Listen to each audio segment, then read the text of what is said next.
Microfone. Começou.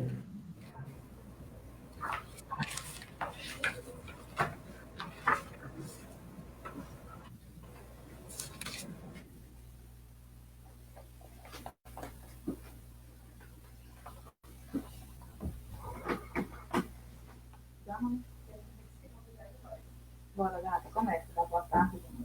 Boa tarde a todos e todas. É a Rede Fulanas, Negras da Amazônia Brasileira. Sejam todos e todas bem-vindas a esta live, a Rede Fulana. Esta é uma ação criada para aproximar as mulheres negras da Amazônia nesse momento de pandemia, através de temas que refletem a nossa luta, nossos territórios. Eu sou irmã Clemilda, sou professora religiosa, freira, coordeno o grupo de religiosos e religiosas negros e indígenas da CRB, Regional Pará e Amapá, e estarei mediando essa discussão, que creio que será muito rica para todas e todos nós, que vai tratar da temática dos chás, banhos, unguento e caribé, que são conhecimentos tradicionais de mulheres negras da Amazônia no enfrentamento à Covid-19. E, nesse momento, eu vou me apresentar também com um poema, gosto de escrever, e gostaria de fazer uma poesia antes de seguir. Herança de vó. De vó, herdei os passos firmes, a andar descalço sem deixar rastro, a atenção redobrada a tudo e a todos. Cuidado, o caminho é perigoso. De vó, aprendi a confiança, a simplicidade, a altivez, a não curvar diante do jugo que nos massacram por pura insensatez. Vó bem sabia, andar descalço é vantajoso. De vó, aprendi que nada acontece antes do tempo. Tudo tem o seu momento. Dela, aprendi o respeito às tradições dos mais velhos, às crianças, à vida, à natureza. De vó, aprendi que a vida é um dom precioso. É preciso pôr sentido nela, pôr reparo em tudo o que acontece. Cada passo, porque andar juntos é vantajoso. De vó, aprendi a pisar firme o chão e que andar descalço é liberar e receber energia. Dádiva da terra, mãe ancestral. De vó, herdei o respeito à cultura dos meus ancestrais. Na circularidade da vida, os corpos a girar. E, como sou maranhense, tambor de crioula dançar, cacuriá, bumba meu boi, dançar. Então, para dizer, né, que estou aqui junto, não ando sozinha, não estou sozinha, nós estamos com os nossos ancestrais e os saberes que nós herdamos dos nossos antepassados. Vamos tentar colocar aqui para vocês.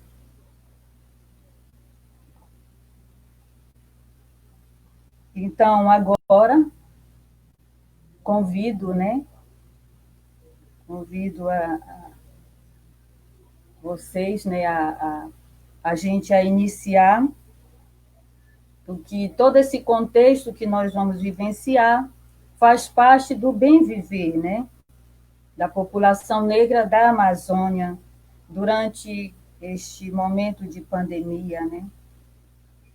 E uma forma de também denunciarmos o agravamento histórico, a falta de atenção do Estado, né, com a nossa saúde, saúde da população negra. E por isso nós contamos com os conhecimentos das mulheres, nossas IAs, nossas mães negras, nossas mães amazônicas, que são guardiãs e cuidadoras da memória biocultural e ancestral nesse enfrentamento do Covid. E a Rede Fulanas convidou duas mulheres maravilhosas para participarem conosco dessa live, que são a Nazaré, a gente fez vamos fazer aqui que vai iniciar, né? E depois dela vem a Teca, né? Então, primeiro nós vamos ouvir, ela vai se apresentar, Nazaré Reis, e na ordem, né? Só agora uma apresentação e depois a Teca, depois dela, falar de onde elas vêm, dos saberes, como elas vão se colocar. Então, boa tarde, Nazaré, seja bem-vinda. Estamos ansiosos para ouvir. Boa tarde, irmã Clemilda, boa tarde, Teca, é uma alegria estar aqui junto com vocês nessa conversa, também com os internautas que estão conosco, as mulheres da Rede Fulanas. E isso é muito positivo, porque nós estamos num espaço de conversa, não num espaço de aula, então certamente teremos muita coisa em que interagir, né, dessa sua introdução, dessa reflexão que você fez. Eu sou Maria de Nazaré Reis Girardi, conhecida mais como Nazaré Reis, sou engenheira agrônoma de profissão, e a minha trajetória, né, antes de ter a formação acadêmica, trago a memória de meus pais.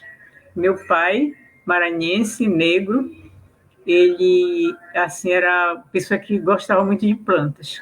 Então a gente chamava para ele Doutor Raiz. A minha mãe até às vezes dizia: mas você vai levar isso, não sabe o que é? Não, deixa, fulano está precisando. E a minha mãe também gostava muito de plantas. Ela tinha um jardim lindo, maravilhoso, né? Então eu creio que eu trago comigo essa ancestralidade, né? Esse gostar de plantas, gostar de alimentos, enfim. A minha formação também, no meu desenvolvimento da vida profissional, foi muito próximo das populações do campo.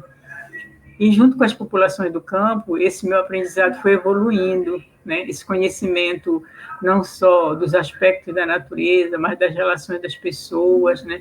De observar quanto a população do campo é e foi sempre discriminada, né? E, particularmente, a gente observando, né, essa situação, a gente começa a ter esse engajamento, né? Eu participo de alguns movimentos sociais, né? Coordeno a Rede Bragantina de Economia Solidária, especialmente com os grupos das mulheres quilombolas, lá da região nordeste paraense, né? Como o SEDEMPA, e numa integração, em diálogo com os outros movimentos, a Malungo, etc., outros movimentos sociais que estão presentes ali no território nordeste paraense. Então, nessa interação, nesse diálogo com esse público, nós temos um aprendizado muito grande. Então, a minha fala aqui vai trazer um pouco de cada um, né, com a permissão de cada um deles, de cada uma delas, eu vou falando em determinados momentos, assim como eu falei dos meus pais, vou estar lembrando, né, as coisas que a gente ouviu de relatos agora, ouviu durante toda essa nossa caminhada de construção coletiva, né, desses saberes com esses povos, com essas pessoas, né. Especificamente, a gente pode lembrar que o campo tem uma desestruturação de políticas públicas muito grande, com a ausência de serviços básicos como a saúde, a educação, né? A agricultura mesmo. E, recentemente, a Covid-19 aguçou, né, essa ausência do Estado, né, do Estado brasileiro, principalmente nesse momento dessa agenda ultraliberal, perversa, principalmente para os mais pobres, principalmente para os negros e negras, né? Então, isso faz com que a população se sinta extremamente desassistida. E mesmo nesse cenário dessas coisas não positivas, né, nós observamos uma mobilização muito grande, né, do lugar, da minha fala, do lugar do contexto mais geral do Brasil e, sobretudo, do Nordeste paraense, que foram a mobilização das ONGs, dos movimentos de igreja, das pastorais, né, dos movimentos populares, das associações, né, e setando projetos emergenciais, campanhas quanto à arrecadação de alimentos, arrecadação de material de higienização, né?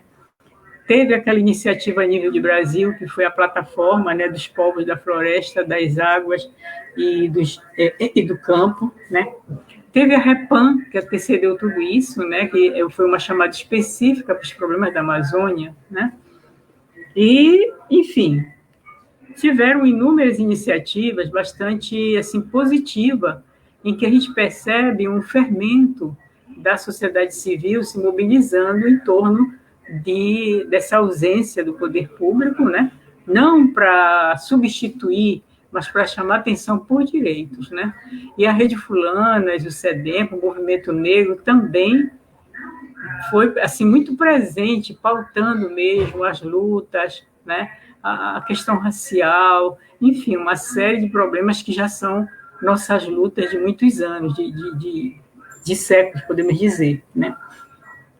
Mas passando agora para um olhar a partir das experiências, das iniciativas das comunidades organizadas, das comunidades tradicionais, a gente observa que foi muito importante uma construção iniciada, né, mais ou menos na década de 80, por pessoas que tiveram próximas do povo, sensíveis ao povo, que começaram a falar, né, uma dessas pessoas que eu gosto sempre de trazer na lembrança, a doutora Clara Brandão, trouxeram, né, o resgate dos saberes para cura de doenças básicas, desnutrição, fome, um quadro que parece mentira, né? Parece assim, uma coisa incrível, mas que está aí, está na porta, com essa falta, com esse desemprego crescente, né?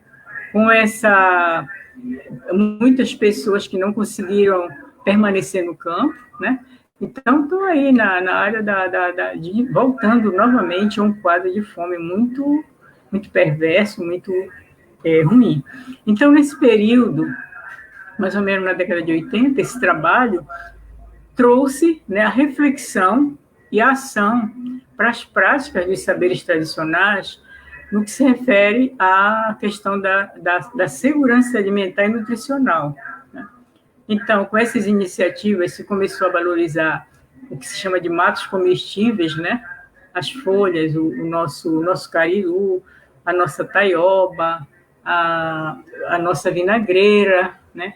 Enfim, foram trazidas plantas com potencial para a saúde, assim, incrível, que são relatos, inclusive, de muitas pessoas lá de onde a gente desenvolveu esse trabalho, que passaram a ter, assim, resultados extraordinários na sua saúde, na sua convivência, no seu bem-estar, podemos dizer assim, né? Então, esse trabalho nós levamos adiante, outros profissionais foram se somando, com a proposta, né? Mas nós caminhamos sempre com muita dificuldade, porque os nossos meios de comunicação são nossos encontros populares na base, são os nossos folhetos, né? Diante de uma mídia muito grande, muito que invade todos os lares, que a população acessa, né? Mas aonde essa voz chegou, onde essa nossa voz, com todo esse grupo, chegou a sensibilizar, nós conseguimos resultados maravilhosos, importantes, né? Eu me lembro, em determinado momento, eu falo para a irmã Clemilda e para o público que nos assiste, né? E aqui agradeço esse espaço de escuta. Eu estava no quilombo do Cacau, no município entre Colares e Vigia, e a dona Joana me deu uma muda de uma raiz, né? Disse, olha, leva essa muda aqui, não tinha mais do que 1 metro. Plante, isso aqui é uma macaxeira, mas só pode ser plantada, só pode ser consumida frita, que nem a batata, a gente não pode cozinhar. Eu levei e plantei esse material, né? Tentei fazer, não deu certo, recorri às pessoas conhecidas na Embrapa, né? E a Embrapa desenvolveu essa tecnologia da macaxeira chips. E por aí nós fomos, né? Caminhando, né? A gente depois não conseguiu mais encontrar a dona Joana, né? Não sei se ela é da moradora do Cacau, e para que ela pudesse contar essa história. Então, essa planta se deve a essa mulher guardiã. Foi ela que nos trouxe isso, né? E por aí afora, né? Então, com essas iniciativas, essas experiências, se somaram muitas instituições. A Escola Ecrama, que começou a fazer sua trajetória de educação com base na agroecologia e na educação popular e na mística, né? A partir desse momento, houve um determinado momento de políticas públicas muito positiva, né? E a gente conseguiu fazer muitos cursos, né? E desses cursos nasceu, por iniciativa dos grupos que participavam da região nordestina, Nordeste Paraense, a Rede Bragantina de Economia Solidária, né? Então, através dessa iniciativa, essa organicidade entre a Escola Ecrama, entre os movimentos, entre as comunidades de base, ela foi crescendo, né? E a gente sempre teve colocando essa importância da questão alimentar, né? Do uso. E nós fazemos questão de falar sobre isso, né? Dada a grande perda, né? Desse material, dessa biodiversidade e dessa prática cultural alimentar que são dos nossos ancestrais.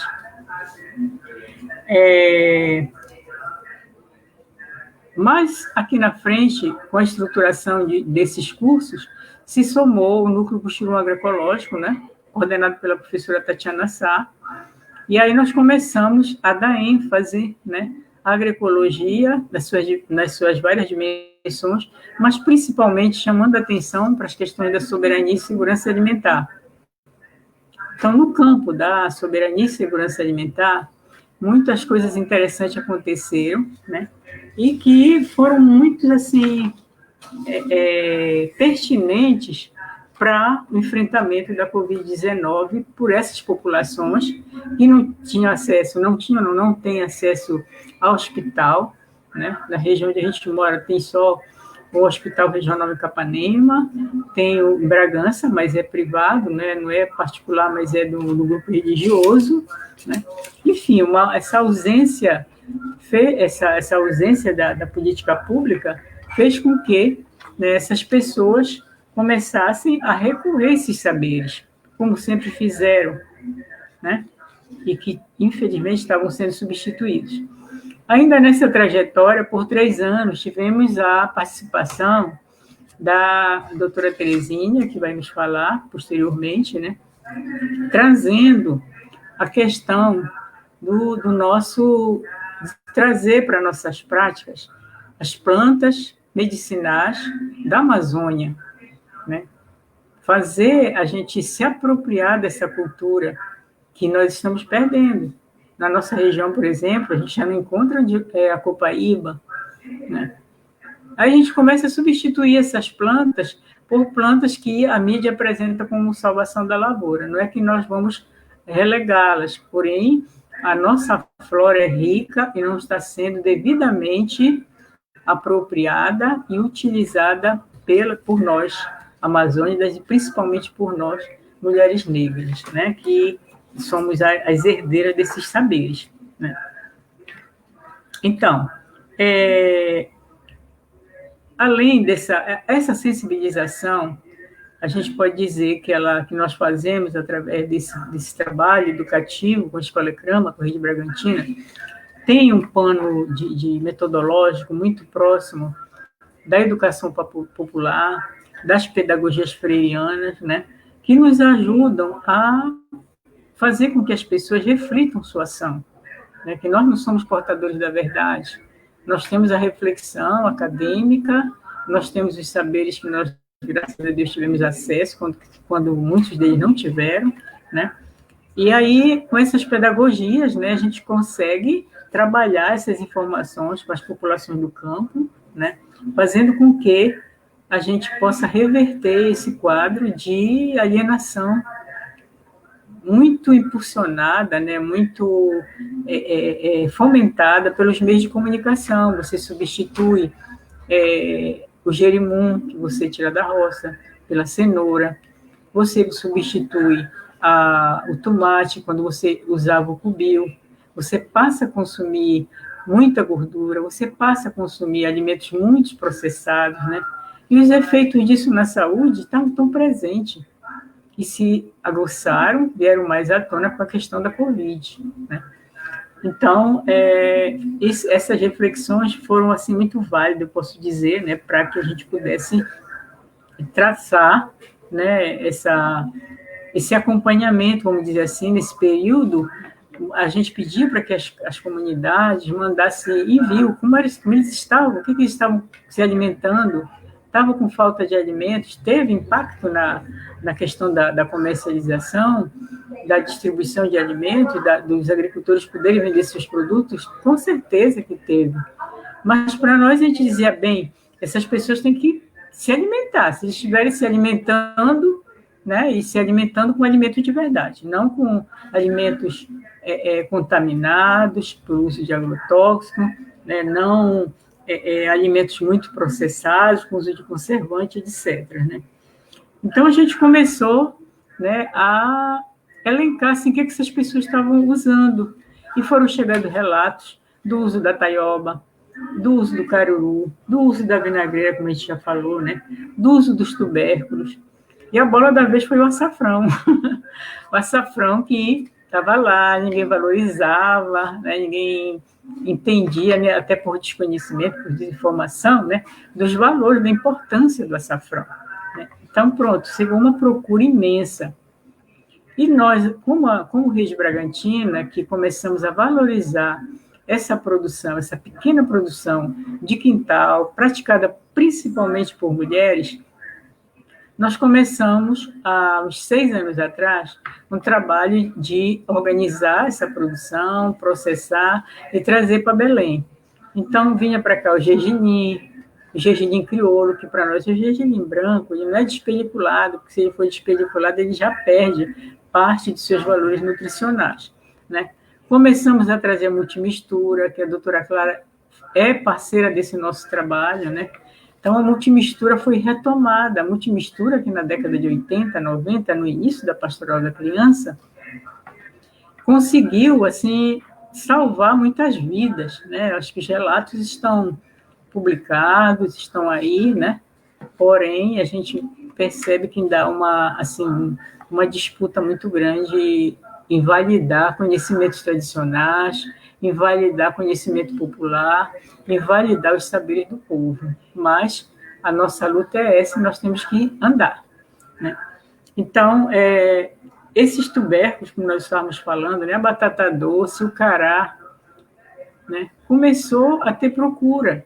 E nós começamos até em determinados momentos, buscar formas de aproveitamento com o processamento, por exemplo, preparar a farinha de cará, preparar a farinha da pupunha, né? Preparar araruta, né? que a gente pergunta para muitos agricultores, tem muito ali, mas eu até capinei, eu não sabia que era bom, não sabia que vendia. Você não vê propaganda de araruta na televisão, né? Você não vê nas receitas, infelizmente, os programas de receita, você sabe, nem precisa falar, né, que as pessoas assistem às 9 da manhã. Então, essa voz tem que ser nossa. Nós temos que nos dar as mãos e fazer essa voz nas periferias de Belém, nos bairros populares de Belém, onde está o SEDEMP, onde está a Rede Fulanas, onde está o movimento popular, né? Fazer com que a gente valorize essa produção para o nosso bem-estar, do campo e da cidade, para o nosso bem-viver. Aliado a essas práticas, né, um grupo de mulheres também nos procurou, isso há uns 6 anos atrás, para que a gente pudesse trazer profissionais ou pessoas com experiência em manipulação, em plantio de ervas medicinais, né? Então, nós começamos esse trabalho com o Quilombo da Pimenteira, mais 2 quilombos lá do município de Viseu e da região de Santa Luzia também participaram, né? E esse trabalho teve seus altos e baixos, né? Mas está de pé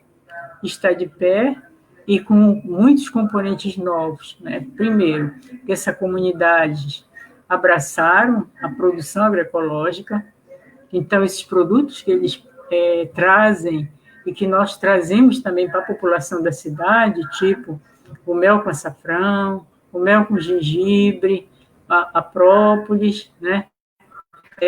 A araruta, as farinhas, os tubérculos, enfim, eles são alimentos de agroecossistemas limpos, cuidados com amor, cuidados com atenção, né? Então, todos esses elementos nós agregamos e estimulamos as pessoas das comunidades, quando nos procuravam, né, a fazer. Vocês estão usando? Não, estamos usando. E olha qual foi a grande recomendação, né, a recomendação por o enfrentamento da pandemia do Covid-19, que partia também dos profissionais da área de saúde, a primeira era: não tem vacina, vamos cuidar da nossa imunidade, vamos beber bastante água, vamos fazer exercício físico, né?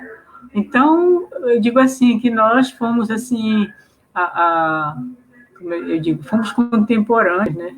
Fomos, assim, tivemos a graça, né, de ter essa visão futura e fazer esse trabalho, né, que agora a gente deve fortalecer mais ainda, né? A outra questão que é importante trazer para a nossa conversa, para o nosso debate, são os elementos que reforçam esse trabalho. Nós acreditamos que sem cooperação não vai ter solução para ninguém. Ou estamos juntos ou vamos morrer todo mundo. Não tem. Então, foi uma prática muito recorrente. Prática que faz parte da nossa cultura. O cuidado com o outro, a visita um com o outro, né? A rede de solidariedade, não aquela solidariedade propagandeada pelos meios de comunicação, muitas vezes, a solidariedade caritativa, mas a solidariedade que vai ao encontro do outro, né, como ele é, na pessoa como ele é, né, como negro, como o deficiente, como homossexual, na pessoa dele, como irmão, não com estereótipos, né? Então, essa solidariedade foi muito importante nesse tempo de exclusão social, nesse tempo de alienação, nesse tempo de racismo, nesse tempo de individualismo, que afetou muito, impactou, posso dizer assim, impactou as pessoas, né? E que a gente espera que ela realmente possa prevalecer. A irmã Clemilda é parte das SEBs, né, irmã Clemilda? Como a Teca e outros, vocês que estão nos ouvindo. As SEBs foi um instrumento muito importante na década de 80 para essa reflexão, para trazer a solidariedade, para buscar coletivamente, comunitariamente, reflexão dos problemas e busca de soluções, né? E isso faz com que a gente vá sugerir, né, que a cooperação retome seu lugar. A cooperação com práticas de solidariedade, com práticas de fraternidade, né? E, nesse sentido, esse chamado do Papa Francisco é muito atual, é muito importante, né? Que a gente até recomenda, né? Um chamado que ele fez, se a memória não me falha, em 2016, o amor é contagioso, o evangelho da justiça, né? Então, ele fala da solidariedade no sentido de relações muito profundo. E, ao mesmo tempo, que a justiça só se faz presente se tiver fraternidade, né?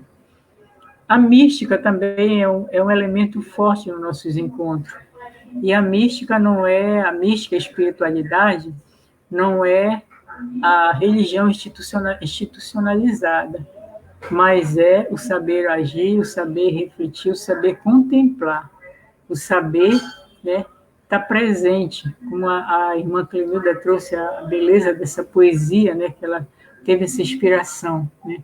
Então, o que se busca são essas experiências individuais e coletivas, né, para um novo mergulho em olhar a natureza, em abraçar as causas que defendem a ecologia integral, que defendem a casa comum, né, e que, especialmente, possam nos tirar dessa crise que não é só ecológica, não é só uma crise de saúde, né, é uma crise de valores também, né?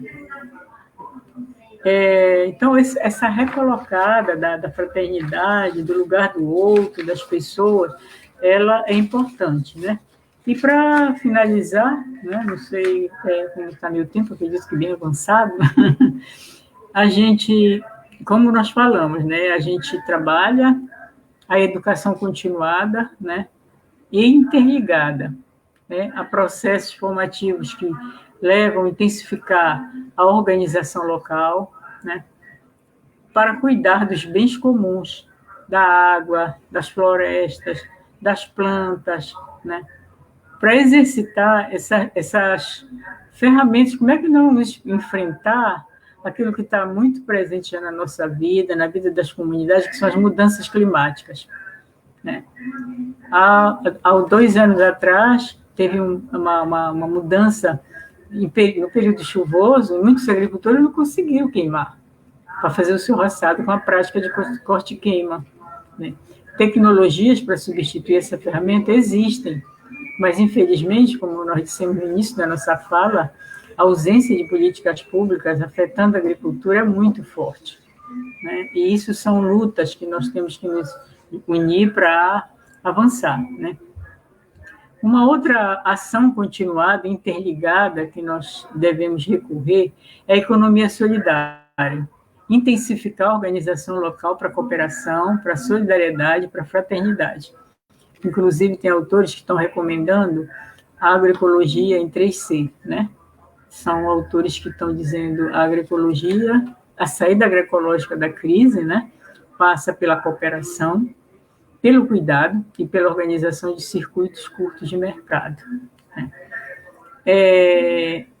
Então, a construção da unidade dos povos do campo e da floresta como plataforma emergencial, né, a gente considera que ela pode e deve avançar para dar continuidade a essa luta, né? Enfim, né, que a gente possa, nessa agregação de saberes entre os saberes tradicionais, os conhecimentos científicos, né, se dar as mãos e caminhar para que a população, principalmente o povo da Amazônia, as mulheres amazônicas, as negras, os quilombolas, se aproprie desses saberes, né, como seus. E o conhecimento técnico seja aliado, parceiro, para uma construção, para o bem comum, para o bem viver, né? Um pouco por aqui, né, nossa contribuição. Eu agradeço, né, a todas as pessoas que nessa trajetória contribuíram, né, para esse trabalho, os meus pais, os meus familiares que são envolvidos aqui nesse apoio, essas comunidades com o trabalho da Rede Bragantina, né, a equipe do Museu Guild, a Teca, vai tá conversando conosco, né, as mulheres negras do campo e da cidade, as agricultoras, muita dessa minha fala assim, eu trago aqui um pouco da fala delas, com permissão delas, né? Falando desses saberes que não são propriamente meus, né? E que as pessoas que nos enviaram relatos por telefone, por mensagem de voz, né, sobre o que estavam fazendo, né, o que estavam usando, e também aquilo que elas se somaram para contribuir com a população que está na cidade, né. Então, é um pouco isso, a nossa fala nesse campo da agroecologia, da cooperação, dos alimentos funcionais, né, para fortalecimento da imunidade, está aberta, nós não viemos aqui trazer receitas, mas estamos abertos para o diálogo, para dar continuidade aqui a essa roda com a vossa participação. Muito obrigada. Obrigada, Nasa. Eu só quero dizer que nós temos vários participantes de longe, né? Que é bom a gente colocar aqui. Estão participando com a gente dessa live a Cláudia Vanessa, lá do extremo sul da Bahia, a Andréa Domingues, de Florianópolis, Santa Catarina, a Rose Terra, de Brasília, Liamara Denise, de Pelotas, Rio Grande do Sul, nossa fulana Mor Durica Almeida, lá do Amapá, professora Cláudia Azevedo, IEPA, de Abaetetuba. Então, nosso muito obrigado pela participação de vocês. Espero que estejam gostando do que está sendo dito e que o que a Nazaré acabou de falar contribua, de fato, né, para que nós tenhamos o bem viver que nós tanto sonhamos, né, e que a gente, em rede, né, possa estar construindo tudo isso que nós sonhamos e que não começou agora. Nossos passos vêm de longe, dos nossos ancestrais. Então, tudo que nós fazemos hoje é herança ancestral que está aí guardado, né? Na memória, e a gente tem que tirar lá de dentro dessa memória e fazer fluir essa solidariedade, essa sororidade, esse cuidado, né? com a gente, com o outro, neste tempo tão difícil que a gente está vivendo. Obrigada, tá, Nádia? Contribuiu muito. E aí eu quero convidar a Teca, né, que está aí já nos olhando, para a sua participação, a sua contribuição, né, nessa live que está sendo, já vejo aqui muita gente nos assistindo, né? Então, assim, que você possa estar agora se apresentando e colocando para nós, né? A sua fala que para nós é muito importante, né? Farmacêutica, negra, da Amazônia, muito gratificante. Obrigada, Clemil. Boa tarde, né? Boa tarde a todas aqui que estão aqui comigo. A irmã Clemil da NASA, né? Parceira, companheira, amiga, né? Do movimento, dos trabalhos. Eu quero agradecer o convite e dizer que é muita satisfação que eu estou aqui, podendo contribuir com a Rede Fulanas, e que eu, de qualquer forma, faço parte, porque eu, como militante do IMENA, lá do Instituto de Mulheres Negras do Amapá, e eu não posso não estar ativamente trabalhando com a rede, mas eu sempre estou, toda vez que eu posso participar de algum evento, eu tenho participado. E como pesquisadora da área de plantas medicinais e produtos naturais, eu, desde que comecei a trabalhar, desde que entrei para o curso de farmácia aí na Universidade Federal do Pará, eu sempre me interessei por essa área, porque também realmente veio da minha ancestralidade, né? A minha mãe sempre usou muitas plantas medicinais. A minha família toda sempre pôde usar, e não só as plantas medicinais, mas as outras práticas, que é o que a gente veio falar aqui um pouquinho também, e dizer que também um aprendizado estar aqui, né? Conversando com a Nazaré, então, com a irmã, e antes de eu começar a expor um pouquinho do trabalho e dar um pouco, passar um pouco do que eu venho trabalhando, para compartilhar esse meu saber científico um pouco, né, como pesquisadora, eu não posso deixar de deixar aqui uma lembrança muito legal do padre Bruno, que foi um dos primeiros que coordenou muito tempo, que coordenava, né, o projeto lá do Emaús. Eu fui estagiária do projeto do Emaús, com um trabalho que se tinha com plantas medicinais lá. Foi minha primeira experiência profissional, trabalhar lá na cidade de Emaús com os meninos, né, com os meninos carentes, eu diria, lá em estado que estudavam na escola, que eram dali, do bairro do Bengui. Era um trabalho muito legal, maravilhoso. As meninas ajudavam a gente a produzir algumas ervas medicinais e eu como farmacêutica, e a Ivaneide como coordenadora, queria mandar muito um abraço para ela, e o André, que trabalhávamos como eram os 3 farmacêuticos que trabalhavam com um grupo de crianças lá naquela região do Bengui, fazendo remédio, remédio à base de plantas medicinais, e era um trabalho muito legal. Porém, a gente sabe que para trabalhar com espécies medicinais e sem estar hoje em dia, sem estar devidamente regulamentado, é quase impossível. E isso foi fazendo com que a gente fosse perdendo algumas práticas muito comuns na região amazônica. E eu acho que a gente não só tem que resgatar isso, eu trabalho muito no projeto que eu coordenei muito tempo no IEPA, que é o meu instituto, onde eu trabalho lá em Macapá, que é o Farmácia da Terra, e a gente sempre buscou levar isso para as comunidades, esse resgate desse uso, principalmente das plantas medicinais amazônicas, não só para a parte do tratamento, mas para a parte do cosmético também. E a gente foi perdendo muito isso, porque a gente sabe que para você ter um efeito terapêutico de planta, a gente tem que se dedicar também a isso, ao efeito terapêutico.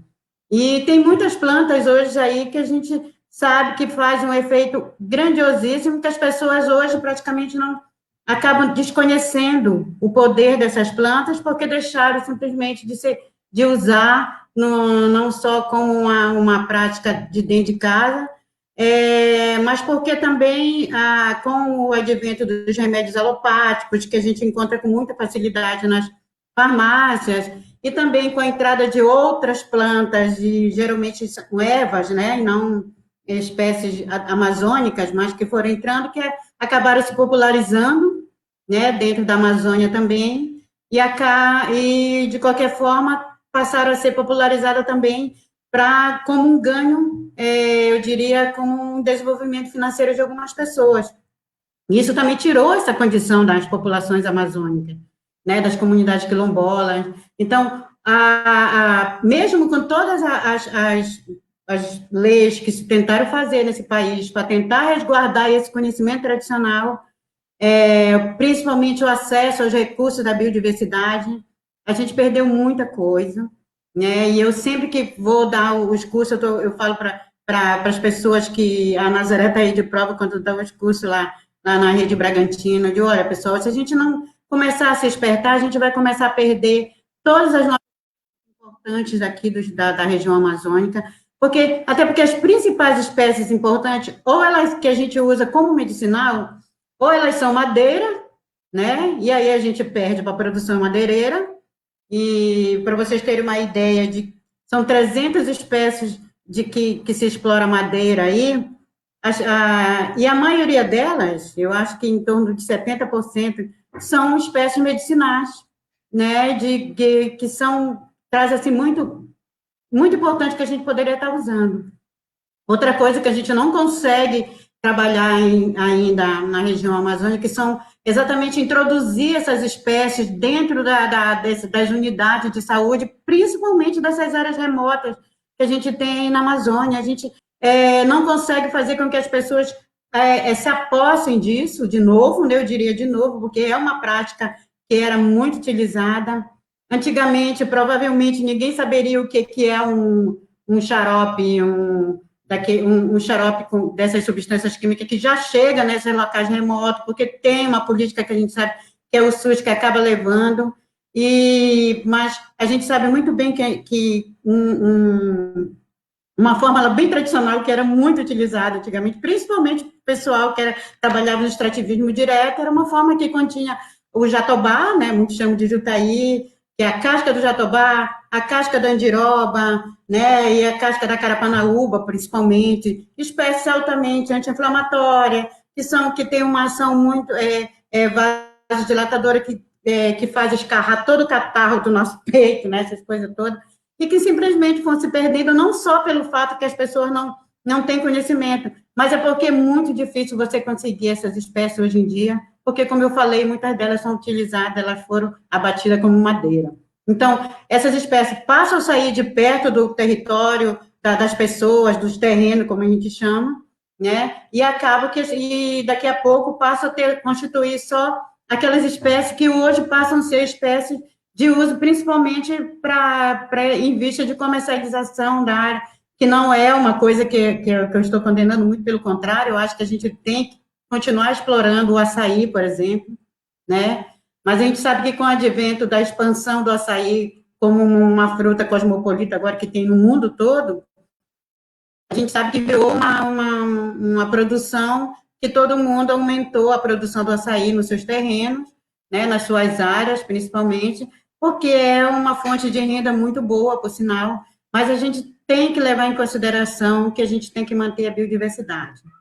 E se a gente for só plantar açaí, daqui a pouco a gente não tem mais. Tá? Eu trabalhei muito tempo com produtores de açaí e a primeira coisa que a gente via lá é exatamente a substituição de algumas espécies importantes para a produção de açaí. Não que isso seja, mais uma vez dizendo que a produção do açaí é uma coisa bem importante, até porque eu gosto muito, todo mundo gosta, na Amazônia ninguém fica sem tomar açaí, né? Mas o fato é que a gente perdeu muitas espécies aí, as pessoas deixaram de conhecer qual que era. Dar um exemplo bem prático, o copaíba, né? São tantas espécies diferentes de copaíba, que muitas delas, já é sabido hoje, que muitas delas não têm nenhum efeito terapêutico.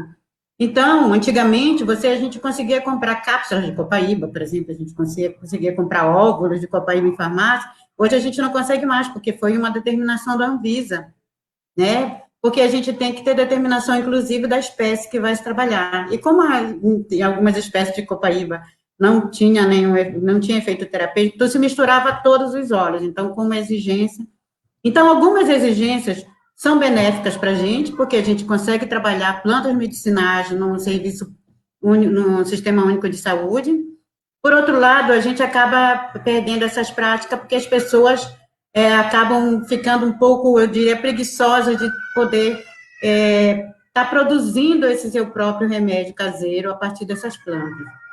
Então, eu sou, assim, super entusiasta que as pessoas tenham, inclusive, as suas ervas em casa, né?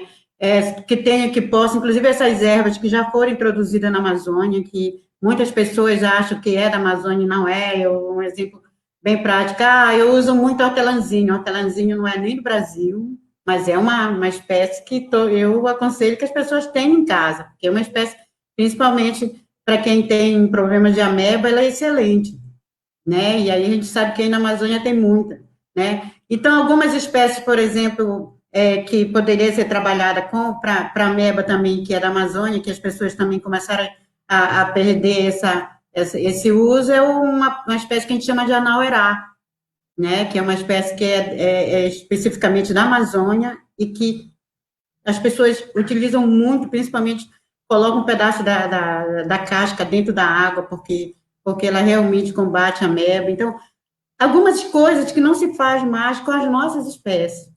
Por que a gente tem que começar a abrir o olho para isso?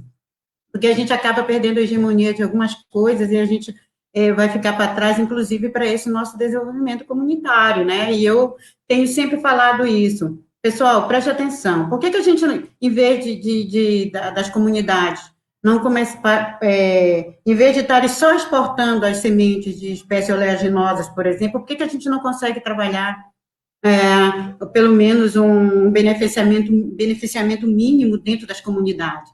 Por que eu tenho que mandar o óleo da andiroba? Por que eu não tiro o óleo da andiroba e vendo, né, para as grandes empresas, eu pôr óleo pronto, eu posso, mas eu não, as empresas não querem o óleo tirado pelas mulheres, que é muito melhor, muito mais terapêutico do que um óleo prensado numa fábrica que tem uma prensa dessas industriais, mas tem farmácias que compram o óleo fabricado artesanalmente, o óleo de andiroba, e eu posso instalar, de repente, uma mini prensa dentro de uma comunidade e vender esse óleo. Então, essas políticas começaram a ser tiradas da gente exatamente porque as grandes indústrias começaram, não tem muita responsabilidade com relação às populações tradicionais daí da Amazônia. Né? Para eles, o que interessa é justamente isso. E aí, o que acontece? A gente vende óleo de andiroba, as castanhas de andiroba para fora, as pessoas produzem para lá, produzem um sabonete caro e a gente compra esse sabonete caro de volta. Sabe? Então, a gente não consegue, por exemplo, fazer e sabonete de andiroba, gente, é fácil de produzir.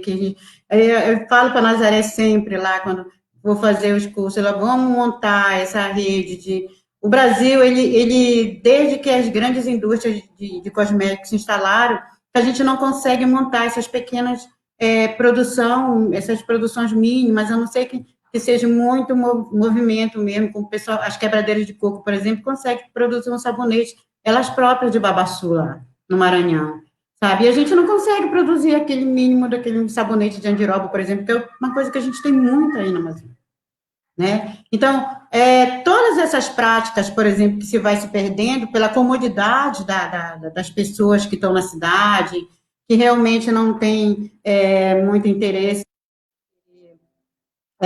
fazer remédio em casa, que tem a facilidade de comprar, que as pessoas começaram a se expandir muito essa questão das indústrias, mas as espécies da Amazônia estão saindo de outra forma, né? Sendo produzido lá fora, sendo multiplicada lá fora, e quando retorna para a gente, retorna em forma de medicamentos químicos transformados e que a gente tem que pagar caro por eles. Tá? Então, eu sempre falo isso, o projeto Farmácia da Terra justamente era o que a gente trabalhava isso, incentivar as produções das ervas de modo comunitário, mas principalmente conhecer essas espécies vegetais da Amazônia que podem ser utilizadas para tratamento, principalmente tratamento de malária, por exemplo, né? Foi uma dos medicamentos mais falados nesse período da Covid, agora todo mundo fala da cloroquina, né? Era cloroquina para cá, hidroxicloroquina para lá, essas coisas todas, né? Porque todo mundo a gente tem uma planta aí que chama-se quina, né? Todo mundo conhece a quina, todo mundo sabe o que é a quina, e todo mundo que a gente fala, fulano se tratou da malária com a quina, né? Não é a mesma quina que originou a cloroquina nem a hidroxicloroquina, mas é uma planta que tem um efeito igual, né? Então, as pessoas começaram a achar que era a mesma planta de lá, né? Então, quando a gente precisa saber a questão das espécies medicinais, trabalhar a planta que originou a cloroquina, é uma chinchona, que é também da Amazônia, da Amazônia peruana, na verdade, mais para os Andes peruanos, eu diria, que originou esse remédio, né? Esse medicamento, a cloroquina, e que foi muito comparado, tem muita substância muito parecida à nossa quina aí, que chamam, né? Que é uma quassia, né? Espécie quassamara, que chama, né? Que também tem o mesmo efeito para tratamento de malária. Então, as pessoas começaram a associar isso, todo mundo perguntava se era a mesma, né? As pessoas começaram a tomar chá, assim, para tentar prevenir, e, na verdade, a cloroquina, ela não previne, ela trata, né? Então, aí tem uma diferença muito grande. Então, quando a gente começa a orientar isso, pessoal, cuidado quando a gente vai tomar certas plantas que a gente quer tratar, porque elas fazem efeito. E para preventivo, a gente come, que nem todas essas plantas que a Nazaré, antes de mim, deu como exemplo, que muitas delas são para prevenção, para tratamento, para fortalecimento do organismo, e aí ela citou muito o açafrão, né? O açafrão na Índia, assim, ele é quase uma panaceia, né? Serve para tudo, né? Então, mas realmente uma planta que é muito utilizada lá e que se dá muito bem na Amazônia, em qualquer canto do Brasil, que as pessoas podem consumir, que ela não tem, eu não vou dizer que ela não tem muito efeito, porque se comer muito também, de repente, pode né, ter um desarranjo no estômago, assim, né, porque comer muito de uma vez só, eu tô falando, né, mas aí a gente não pode perder essas nossas práticas de utilizar, por exemplo, os nossos óleos, né, óleo de andiroba, vamos estudar com um pouquinho com óleo de menta para passar no peito, isso sempre resolveu, melar o óleo de andiroba no algodão para passar na garganta, né, quem é que não odiava da mãe fazer isso com a gente de fazer a tal do dedo, né, enfiar o dedo na garganta para curar, né, continuar, porque isso a gente ajuda, inclusive, as mulheres que produzem esses óleos, né, aí em Belém, eu vejo muito poucas pessoas utilizarem um óleo chamado óleo de pracaxi, né, o óleo de pracaxi é um óleo que também é tirado muito parecido com o óleo de andiroba, e as pessoas, por exemplo, pelo menos na minha cidade, Macapá, as pessoas adoram o óleo de pracaxi, eu particularmente também gosto muito. E o óleo de pracaxi está saindo agora daí da Amazônia como o principal elemento para ajustar o cabelo de todo mundo, né? Hoje tem alguns produtos da área de cosméticos que tem como base o pracaxi, né? Então, quando vocês ouvirem falar, tá saindo um prime, né? Uma palavra assim, prime para cabelo. Qual que é a base? Qual que é a base do prime para cabelo? Óleo de pracaxi, né? E o que está saindo daí da Amazônia? As sementes, sabe? Então, a gente tem que começar a prestar atenção para essas coisas, porque a gente perdeu a hegemonia da borracha justamente por causa disso, né? Que as pessoas vêm, levavam, melhoravam e foram plantar em outros países e a gente acabou perdendo. Os seringueiros deixaram de existir aí, que produziam borracha, que era quem também conseguia manter essa tradição das plantas, porque eram eles que usavam as cascas das plantas, eram eles que sabiam, inclusive, utilizar. Vou fazer um xarope. Os relatos dos nossos ancestrais eram isso. Xarope para tirar catarro do peito. Jatobá, falei. Jatobá, jacareúba e casca de andiroba, por exemplo. Como é que faz? Tem que pilar tudo, né? Não dá para fazer ele com casca grande, porque não sai muito remédio. E a gente transforma isso para a área farmacêutica, que é o princípio ativo, né? Não dá para tirar realmente muito princípio ativo se a planta tiver com uns pedação de casca, né? Então, vamos cortar miudinho, essas coisas para fazer os chás, essas coisas todas. Por que ninguém toma mais Caribé, né? Até porque o título da nosso trabalho, nossa coisa, é de Caribé, uns ungüento. Quem é que chama unguento hoje para pomada? São poucas pessoas que... Porque hoje a gente vai na farmácia, tu não vai achar unguento, tu vai achar pomada, né? E o unguento não é nada mais, nada menos do que uma pomada caseira, que antigamente se fazia muito. Como é que se fazia as pomadas caseiras antigamente? Usando as banhas, né? Quem que nunca passou aí, misturou banha de galinha, por exemplo, com andiroba para dores nas costas? Quem que nunca utilizou uma banha de tartaruga, né? Agora nem pensar, né? Porque é proibido, né? Usar banho de tartaruga, cá para nós, né? Mas banho de tartaruga é uma coisa maravilhosa, né? E o que fizeram com a banho de tartaruga? Vamos transformar ela em quê? Em cosmético anti-idade, né? Para a gente não ficar velho, né? Então, porque aí que começaram a matar um monte de tartaruga e hoje a gente não pode nem utilizar, nem comer mais. Gente, eu estou numa live. Mas assim, pessoal, como toda essa questão da tradição, né? Eu poderia chegar aqui para vocês, olha, pessoal, eu como farmacêutica, eu tenho obrigação de dizer para vocês que vocês têm que tomar cuidado em utilizar tal planta. Tem que tomar. Mas eu acho que, até como farmacêutica pesquisadora, que foi às comunidades e pediu informação, como a maioria dos pesquisadores fazem, e pode ter certeza, pessoal, a gente não começa nenhum tipo de medicamento sintético sem ter uma base tradicional, tá? Sabe? E é qualquer um, em qualquer canto do mundo. Tá? Não apareceu. Não, vocês têm a gente conhece um remédio chamado ácido acetilsalicílico, que é mais conhecido como AS ou aspirina, né? Não foi à toa que descobriram que ele veio de uma planta chamada salgueiro, né? E isso foi por observação, porque o salgueiro ficava molhado um tempão e nunca acontecia nada com ele, né? Aí, então, são os saberes tradicionais das pessoas. Isso aconteceu com muitas outras plantas. A gente sabe como é que, pode, as populações daí da Amazônia faziam para tirar, para fazer coleta desses remédios. Foram eles que ensinaram que não se deve anelar uma árvore de nenhum tipo, porque senão tu mata a árvore, então tu tem que tirar de uma forma ali que tu deixa ainda, que ela possa cicatrizar depois, daqui a alguns anos você volta lá e tira daquela mesma árvore, que aí é o que a gente chama de manejo, que aí é o que aconteceu, que a academia, né, eu falo de ciência mesmo, passou a não estudar muito mais as plantas amazônicas, justamente por causa disso, porque eles começaram a colocar dentro das regras, das leis, está escrito lá que você tem que ter plano de manejo, você tem que ter inventário florístico, e ninguém quis fazer mais isso. Então, hoje, a gente tem muito mais estudo de ervas vindo de fora, então daqui a pouco acontece, né, umas coisas assim, uns remédios populares, tipo neguinho, vamos misturar babosa com uísque, com não sei mais o quê, porque isso vai curar o câncer, né?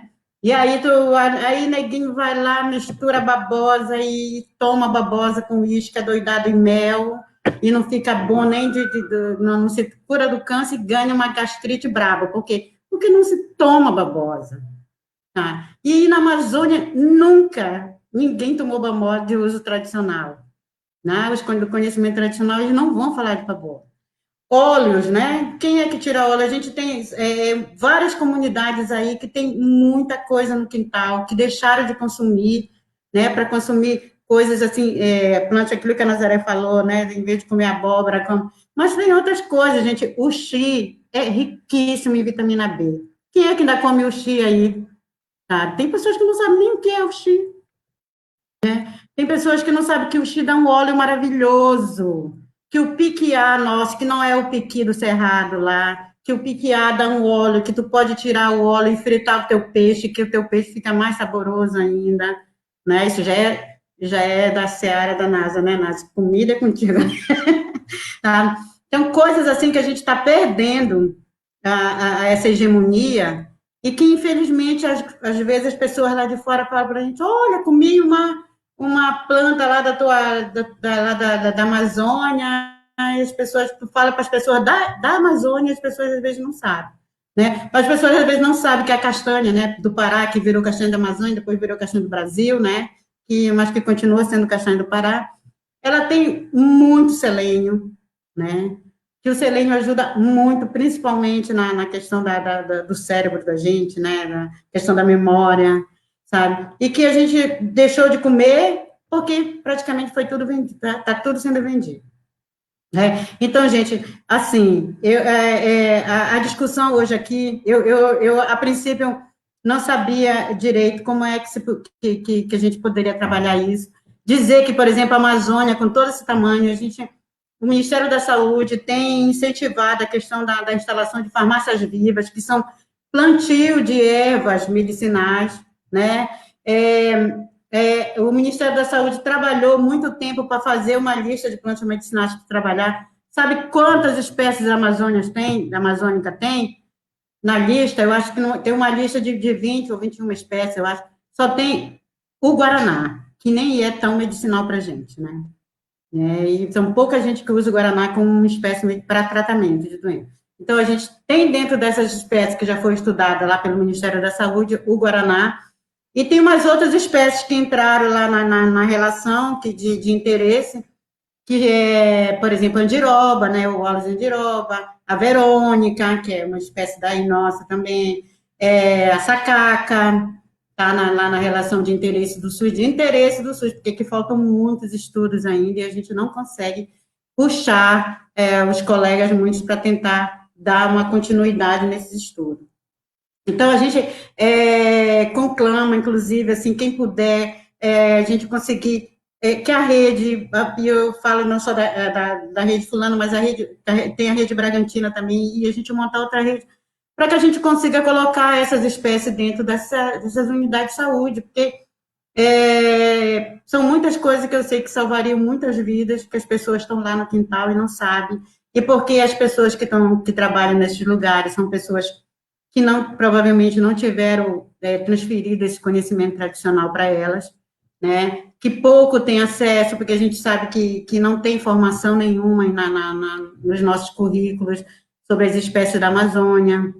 A gente sabe muito pouco, o que tem, às vezes, descrito são coisas, assim, que vem do conhecimento tradicional, mas as pessoas acabam inventando ou acabam misturando, tipo, tomar chá de cloroquina e colocar um melhoral dentro, sabe? Isso assim, coisas, assim, que é bem absurdo, porque, na verdade, você está incluindo um produto químico lá dentro.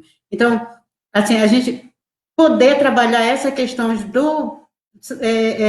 dessa nossa prática, então, a partir desse trabalho da Nazaré, por exemplo, poder trabalhar isso dentro das próprias, sabe, dentro da prefeitura, dentro dos centros de saúde, e aí a gente vou continuar para encerrar essa minha parte agora aqui, não esquecer que, por exemplo, a gente tem as práticas das benzedeiras, a gente sabe que a gente está numa região onde tem muitas tribos indígenas que ainda fazem as pagelanças, a gente sabe que a gente tem muita gente, muito raizeiro ainda que ainda sabe, e que sabe fazer os remédios.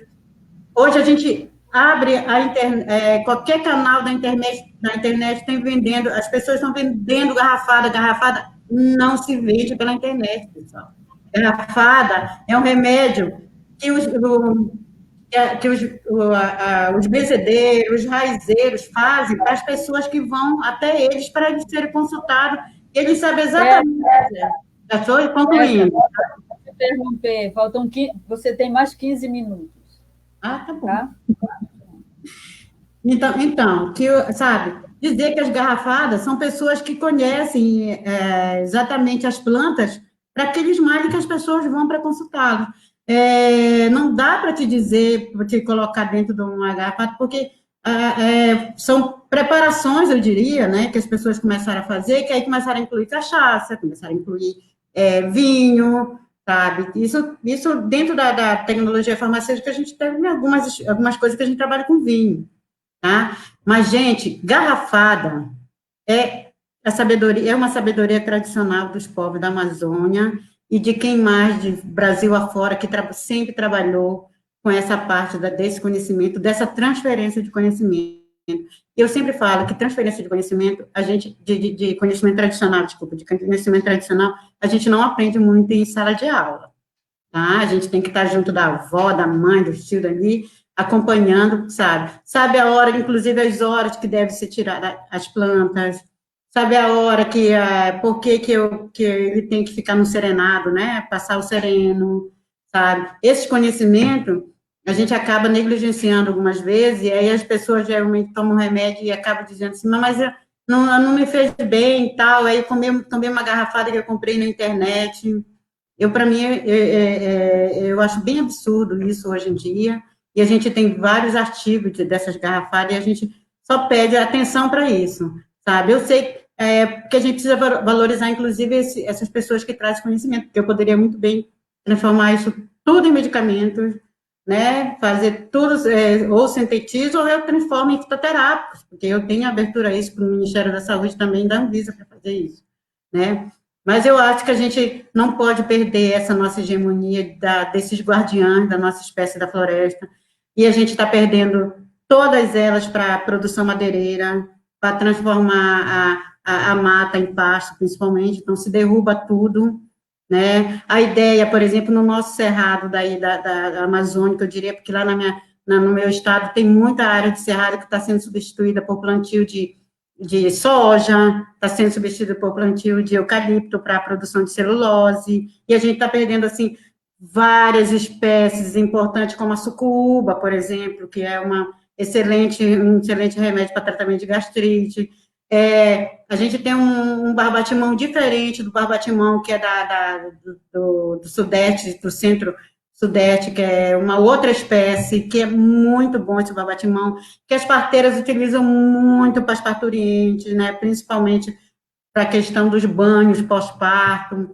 Então, todo esse conhecimento, gente, a gente acaba perdendo, porque a gente acaba negligenciando. E, para encerrar, a gente, provavelmente, se eu falar outra vez, a gente sabe que as banhas que a gente tem aí, sabe muito bem o como elas são importantes, e que muita gente não sabe, mesmo que tenha, que pegue esses animais para consumo, que eu acho que é válido para as populações que consomem as proteínas dos animais, as certas, a gente sabe que algumas banhas poderiam ser reaproveitadas por ele. Dizer que algumas plantas foram levadas para ir para a Amazônia com o pessoal que foi para explorar tanto a balata quanto a seringa e acabaram virando algumas espécies também tradicionais da Amazônia, e eu vou citar bem aqui o mastruz, né? Todo mundo, quem não conhece o mastruz, mas devo dizer que tem que tomar muito cuidado, né?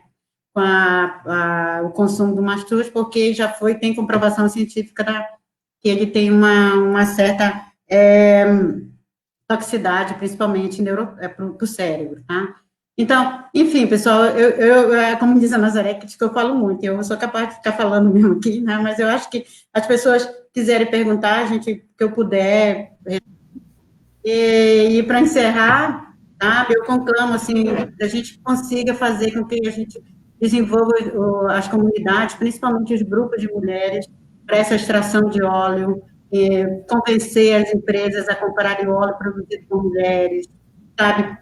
Organizar, principalmente, ajudar, porque a gente dá para se organizar pelo controle de qualidade, vender óleo saído das mãos dessas de produtores rurais, de produtores tradicionais da Amazônia, e não mais a gente mandar as nossas sementes para fora, senão a gente vai de novo perder, porque daqui a pouco estão plantando pracaxi lá na região do Cerrado, onde tem muitos local ainda que já foi desmatado para substituir a espécie, e o pracaxi hoje é uma espécie que é bem, fora as outras, né, sem contar o cuú, bem outras espécies. Ah, desculpa se eu falei muito, amiga, mas... Tá? E aí, toma aí, qualquer coisa, pode já encerro aqui, a gente perguntar alguma coisa. Obrigada, Teca. Sua fala foi muito, muito boa, mas, assim, eu quero avisar as pessoas que estão nos assistindo, né, que estão participando dessa live, que a partir das 9 vai estar liberado para que vocês, né, possam acessar e ver com mais calma, né, etc. E quero também agradecer a participação da Elisa Abraham, lá da Guiana Francesa, que está nos assistindo. Muito obrigada, espero que esteja gostando, né? E a professora Lilian Salles, de Castanhal, está nos assistindo também. A Rosa Marie, de Curitiba, né? Socorro, obrigada por participar, é uma irmã da minha congregação religiosa que trabalha com a Pastoral da Saúde. O Antônio Coelho, do Uruguai, também está nos assistindo. Então, muito obrigada a tantas pessoas, né, que estão nos assistindo, e temos várias perguntas para as duas. Então, vamos lá. Primeiro, a Anne Lois pede que vocês comentem, a dela já saiu, né? Que vocês comentem sobre o Amapá Amargo, Unha de Gato, Copaíba e a quina, que já foi falado ali na Terezinha há pouco, né? Então, ela gostaria de um comentário sobre, né, qual é as propriedades, né, dessas plantas, para que elas servem, de fato, né? Essa é uma.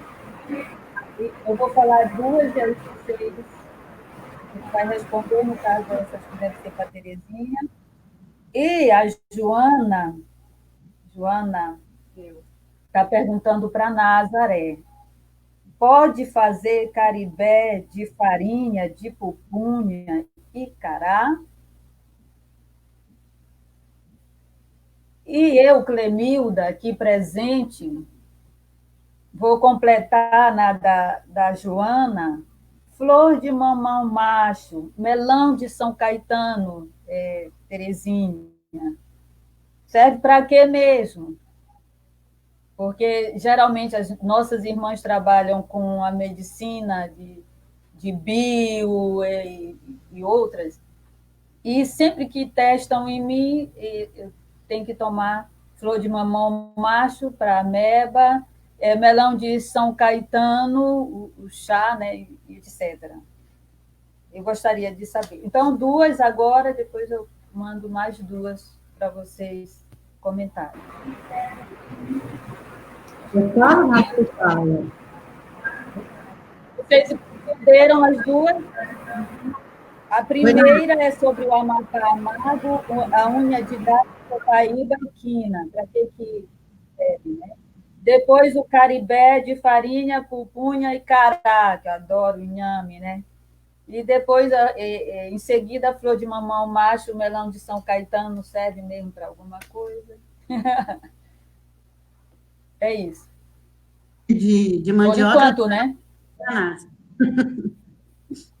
Caribé é com farinha de mandioca. Deixou de ser, passou a ser com outra coisa, deixa de ser caribé. Tá? É qualquer outro mingau. Vou falar sobre unha de gato. Aí, que algumas pessoas da região nossa, principalmente da Amazônia Oriental, não sabem o que é. A gente tem muita gente que conhece como jupingá. Tá? É o mesmo jupingá. A gente tem 2 espécies aí, que é bem presente na região aí da Amazônia. A Amazônia Oriental que eu falo aí, Pará, Amapá, tá? Nessa região ali, parte dali da Amazônia. A gente tem essa mesma espécie da Amazônia. Sim, Tá? O jupingá, são 2 tipos que a gente tem. Um que ele cresce meio rasteiro assim, e outro que sobe mais nas árvores, porque ele tem justamente a uninha de gato que se prende nas espécies. E o outro tem uma unha mais enroladinha. Tá? Mas os 2 têm a mesma ação. É um dos mais potentes anti-inflamatórios de planta que já se conheceu. Trabalha muito bem na imunidade, tá? Já tem muita. Eu ainda agora falei que não tinha outra planta amazônica que se trabalhava no SUS, mas a unha de gato está, agora que eu me lembrei, está na relação. É a folha, mas essa é uma espécie. Esse estudo foi baseado no estudo que foi feito com o pessoal do Peru, tá? Então, o pessoal da Amazônia, daí, toma muito da casca, né? E a unha de gato que está sendo comercializada, ela é comercializada pela folha, é a utilização da folha. E aí as pessoas têm produção, né? Então, quando a gente entra na mata, tá com sede, corta-se ali, né? Aquele cipó que tem água dentro, e aquele é a unha de gato, né? O mais conhecido como jupindá pela gente, né? E dizer, o leite do Amapá, na verdade, ele tem vários graus de leite, né? Tem o amargo, muito amargo, menos amargo, né? Que aí todo mundo acaba chamando tudo de leite do Amapá. Mas tem um que é de uma espécie chamada Paranacórnia Amapá, que inclusive deu o nome do leite, né? Diz que é uma homenagem de lá para o estado do Amapá, e acho que a coisa não é bem assim, mas enfim, né? Eles são tirados realmente de algumas espécies e acabam sendo misturados. E dizer para vocês que esses leites extraídos desse modo extrativo, eles são muito bons. Eu acho que eu vi a Maria Luísa colocando que tomou com mel.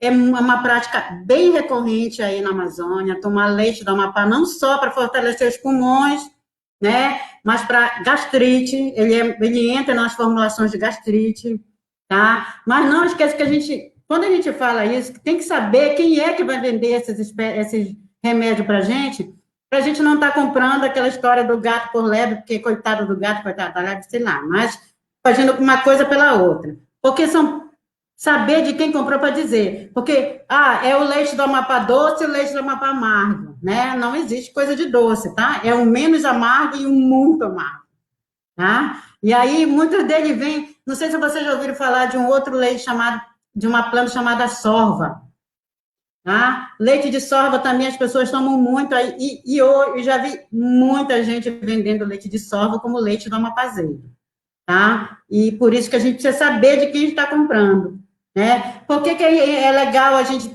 começar a trabalhar e a formar novos identificadores botânicos? porque os identificadores botânicos, eles têm que trabalhar justamente para conhecer todas as plantas, e não só madeira.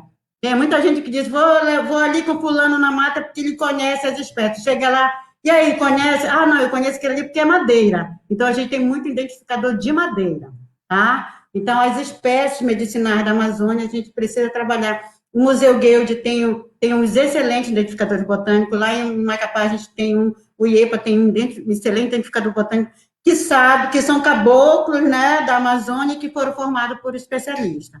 Então, só para encerrar, para falar do melão de São Caetano e da folha do mamão macho, né? Melão de São Caetano, irmã Clemilda, só tem que tomar cuidado, porque é uma espécie que a gente não deve ingerir, tá? Porque ela tem muitas substâncias tóxicas. Ela, sim, ela é tradicionalmente usada para tratar de pira, né? Nossas piras mesmo, assim, né? Aquelas coceiras, né? Aquelas coisas que é mais popularmente conhecido como curuba, né? Então, ele é excelente. O chá do melão de São Caetano, tá? E do mamão verde também, tá? Tem que tomar esse cuidado, porque melão de São Caetano é uma planta invasora, então a gente acha muito dela aí, tá? E a gente tem muitas outras coisas que a gente... Só para finalizar, vamos fazer remédio de planta, de casca de planta? Mais uma vez, comprem de quem vocês confiem, de quem vocês sabem. Porque depois que a casca sai da árvore, fica muito difícil da gente identificar qual que é a casca. Tá? Então, cuidado, tá? Vá para o raizeiro certo, se vocês confiam no pessoal dali do Ver o Peso, sabe quem são, então vocês sabem de quem comprar e no local certo também.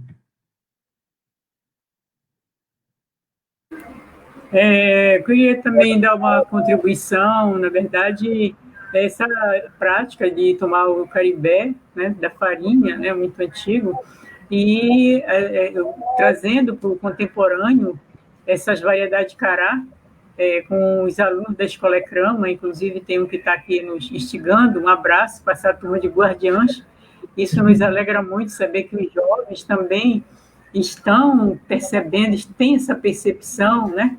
E na Escola Ecrama tem um grupo de guardiãs da socioagrobiodiversidade, animados pela agroecologia, pela economia solidária, e essa possibilidade de trocas que esses grupos realizam, esse grupo de jovens realizam, né, trouxe essa prática de também fazer o mingau do cará, né, com esse incentivo nós conseguimos resgatar 7 variedades de cará, né, tubérculos e raízes importantes na nossa biodiversidade, na nossa segurança alimentar, nas nossas comunidades, no nosso povo.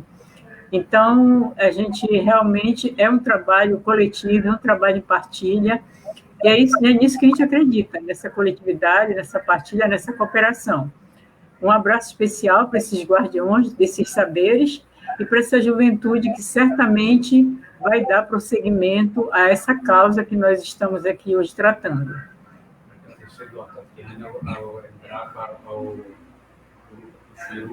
Já tem. Tá. Eu não sei, irmã Clemilda, tem outras perguntas? Vocês duas. Eu sei que tem muitas pessoas, né, apresentando questões, a gente agradece esse exercício de partilha com vocês, de solidariedade, alguns dizendo que usaram, os pais usam, etc. Isso é muito bonito, né? E quem sabe nós vamos poder encontrá-los pessoalmente ou em outros espaços que nos permite essa tecnologia.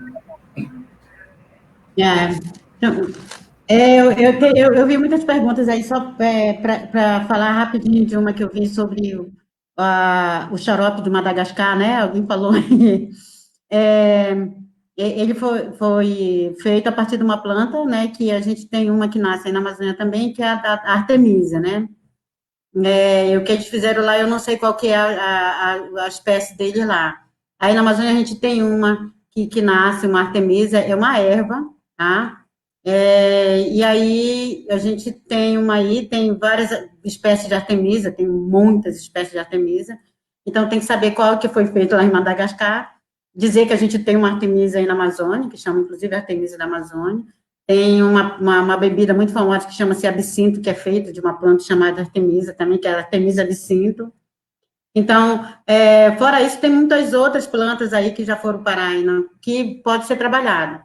E, para terminar, bom, de agradecer o espaço, além de agradecer o espaço, dizer que, por exemplo, teve um período, que eu não sei mais, não lembro o ano, que a cidade de Belém tinha um projeto muito legal, chamado Farmácia Nativa, que foi, porque eu comecei falando do projeto lá do Bengui, e vou terminar agora falando desse projeto Farmácia Nativa, da prefeitura, eu acho que, se eu não me engano, foi no mandato do Edmilson Rodrigues, que eles trabalharam uma parceria muito legal, que foi a produção dos fitoterápicos, e que entrou uma rede municipal de saúde, que deu muito certo, porque tinha controle de qualidade, tinha produção lá, das ervas, e algumas espécies que foi trabalhada, se eu não me engano, eles trabalharam com o melão do São Caetano, trabalharam com a babosa para fazer gel, para queimaduras, para coisas, que eu acho que são coisas que realmente eu não entendo porque que coisa legal como essas acabam, né?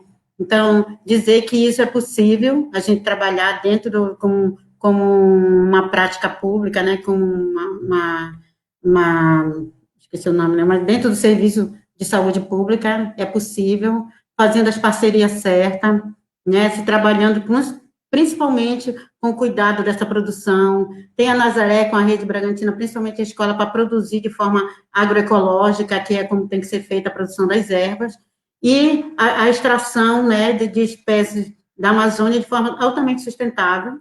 Isso é possível, né, para valorizar muito mais, que em vez de a gente estar vendendo a madeira da andiroba, por exemplo, tá, vamos valorizar transformando isso em óleo vegetal, que são terapêuticos, né, mas óleo vegetal que é feito de forma tradicional, porque o óleo prensado, ele tem uma ação diferente do óleo que é feito principalmente pelas mulheres da Amazônia, tá? Eu agradeço mais uma vez, tá, Clenilda, o pessoal da Rede Fulana, e, bom, estamos à disposição para o que vocês precisarem, as meninas da rede, né, da Amazônia Negra brasileira, e que eu tenho muita satisfação em poder estar trabalhando junto com vocês.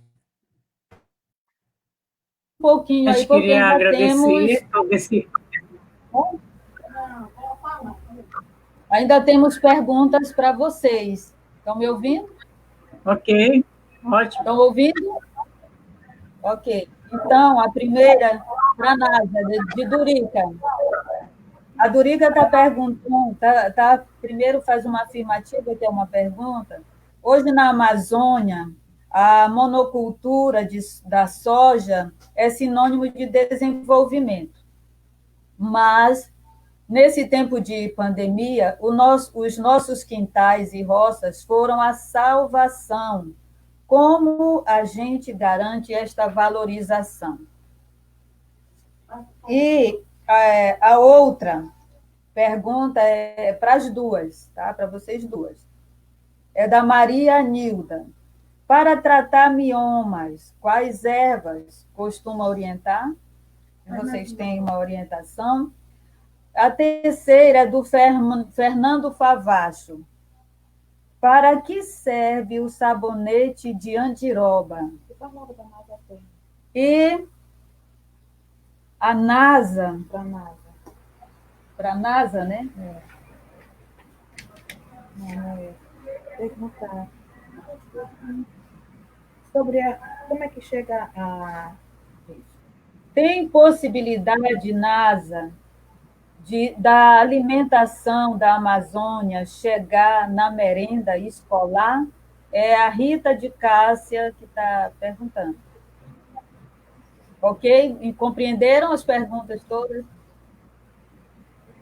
Penso que sim. Começa pela NASA, lá da Durica, né? A Durica, um abraço. Durica ela diz, os nossos quintais e roças foram a salvação agora nessa pandemia. Está sendo, né? Como a gente garante esta valorização? E aí, nessa pergunta da Durica, viu, Teca? Lá, o melão São Caetano é do quintal lá de casa, a flor do mamão macho também. Então, essa coisa aí, depois eu digo sobre isso. Compreendeu agora, né, Nasa? Sim, sim. De Como, fato, eu acho como, que isso como garantir a valorização de tudo isso? é muito positivo, né? E que isso seja dito por todos. Nós temos recebido muitos relatos que os quintais foram realmente o espaço, né, onde as pessoas puderam recorrer com as suas plantas e os seus saberes tradicionais, né? Saber usar essas plantas. Então, acho que nós temos que dar continuidade a essa valorização, além de nós, além dos nossos grupos, e fazer isso valer como políticas públicas, né? Porque a gente está vendo realmente, além desse sequestro da seringueira, do cacau e das plantas medicinais, né? Pela substituindo por pastos ou apropriação individual de riqueza, nós estamos perdendo patrimônio, nós estamos perdendo vidas. E não tenho dúvida, né? Muitos dizem que a alternativa, né, para todas essas doenças desse período estão na Amazônia. E a Amazônia está sendo invadida, está sendo desrespeitado, seu povo, sua cultura, suas tradições. E nós temos que fazer essa corrente, essa rede, para que a gente possa reverter esse quadro. Não vamos desestimular, não. Vamos continuar falando, chamando atenção, fazendo essas redes, discutindo entre nós, procurando mecanismos de fazer com que tudo isso possa gradativamente virar políticas públicas, a nível das comunidades, a nível dos estados, a nível federal, né? A lei, que depois eu peço para a Teca comentar, né? Pouquíssimos estados implementaram, né? E isso precisa ser dito, colocado. Nós estamos num ano com eleições políticas e pode ser implementado em nível dos municípios. Então, eu acho que é uma oportunidade muito grande, Dorica, para que a gente possa dar continuidade a isso que foi realmente a prática, o saber popular, as tradições que ajudaram, né, muitas pessoas com seus chás, com as suas ervas, a recorrer ao fortalecimento da sua imunidade.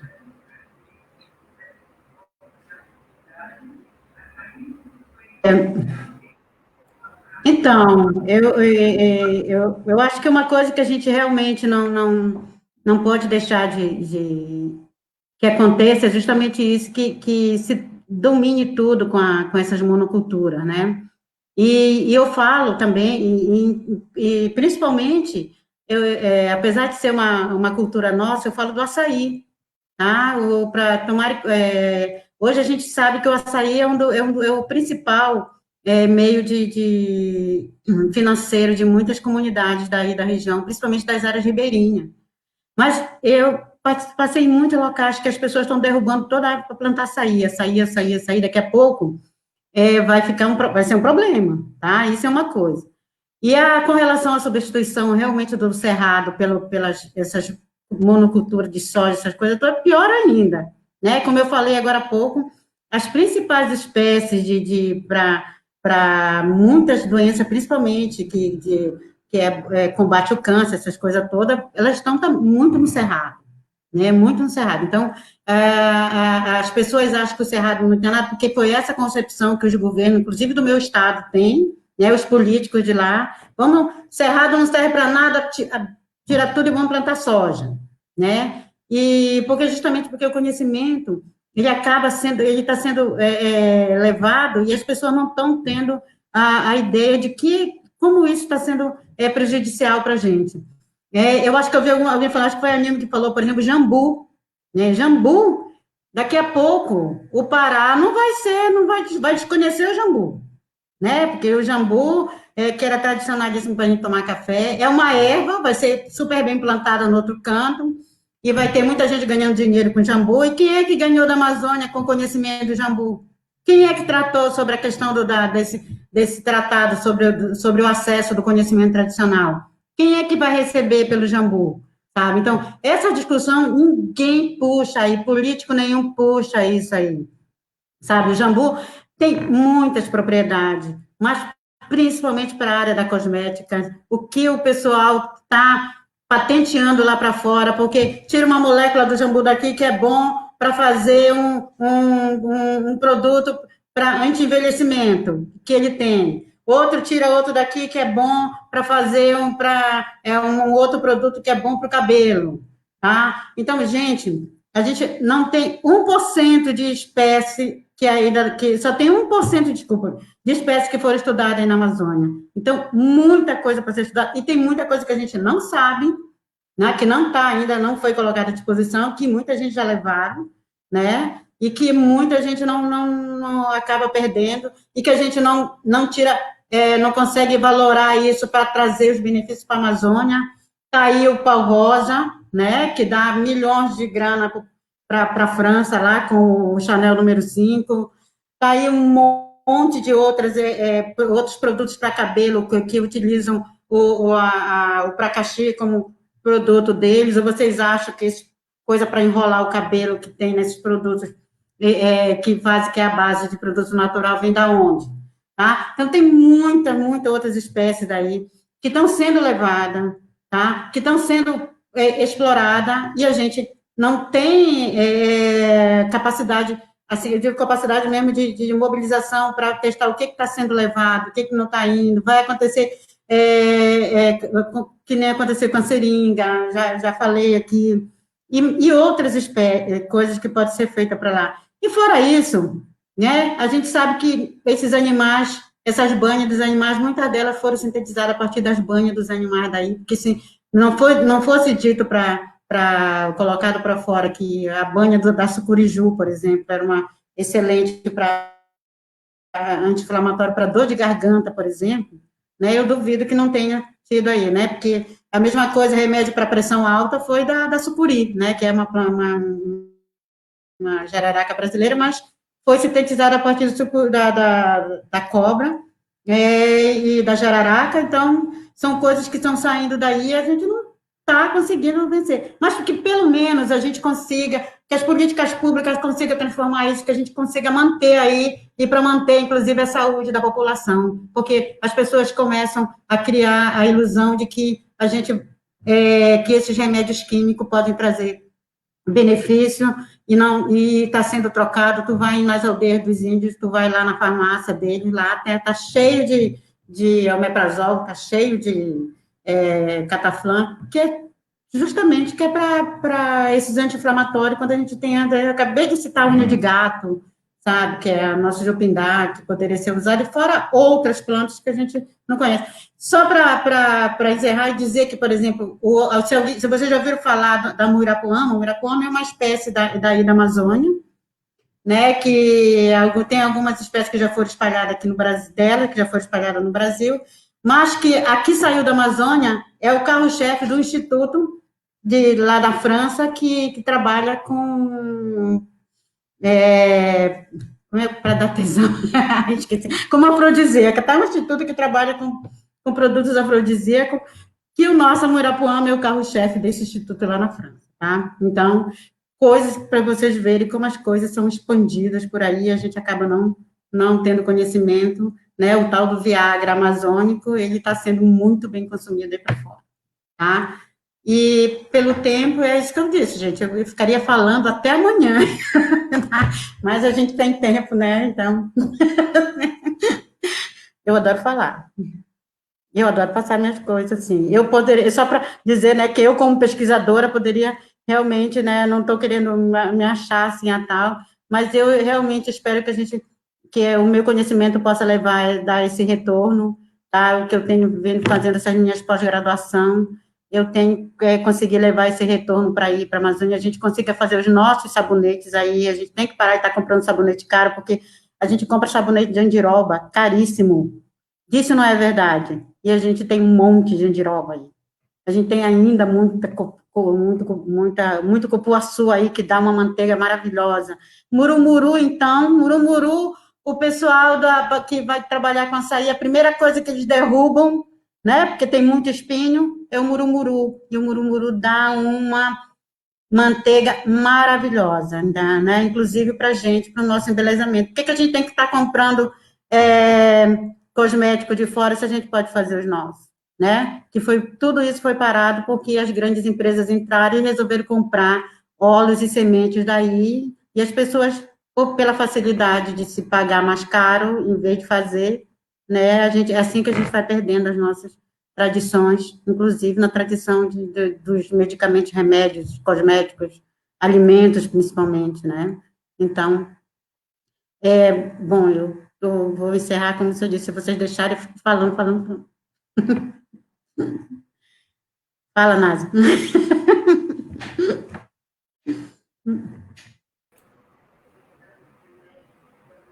Teu microfone, irmã. Clemilda.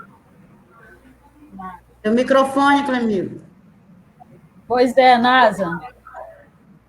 Tem possibilidade de chegar na merenda escolar, né, essa alimentação mais da Amazônia, né, mais nossa. Opa! Isso. É a Rita de Cássia.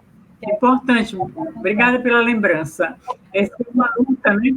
Infelizmente, a merenda escolar ainda está, acho que 90% com os macarrões da vida, os enlatados, os cheios de conservantes, né? E é uma dificuldade muito grande, né? Mas a gente faz roda, leva a nossa taioba, faz qualquer comemoração, leva o nosso cará para o pessoal provar, leva o nosso vatapá de pupunha, né? E a gente vai rompendo essas barreiras, né? O monopólio dessas plantas, né? Dessa cultura alimentar ainda é muito forte. Mas nós temos sinais positivos, né? Eu acredito que em várias regiões do estado, vários municípios, as pessoas têm lutado para que isso realmente possa se fazer valer, né?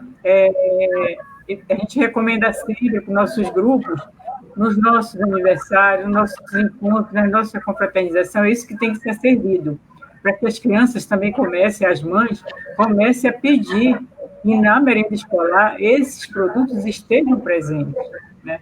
Nós não podemos mais ficar à mercê de eles colocarem na mesa aquilo que eles querem.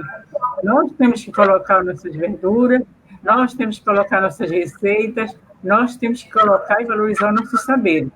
É um trabalho de formiguinha, mas que eu convido vocês todas que partilharem a fazerem, né? Incentivar, usar para os nossos aniversários, as nossas confraternizações, a nossa macaxeira, o nosso açaí, e, por fim, levar até o nosso cordinho de roba para quem tiver algum probleminha, não é isso, Teca?